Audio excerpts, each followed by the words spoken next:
Variety.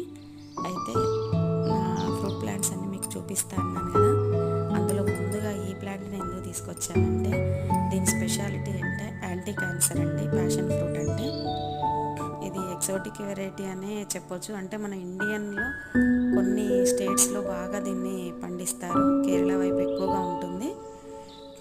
అయితే ఈ fruit దీని క్రాప్ సీజన్ వచ్చేసి జూలై ఆగస్టు నుంచి నవంబర్ వరకు కాస్తుందండి.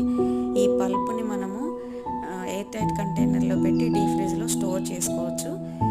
క్యాన్సర్ రాకుండా మనకి ఇమ్యూనిటీని బూస్ట్ చేస్తుంది. క్యాన్సర్ పేషెంట్లకు కూడా ఇది ఎంతో ఎనర్జీని ఇస్తుంది, వాళ్ళకి యాంటీ ఆక్సిడెంట్స్ పెరిగేలా చేస్తుంది.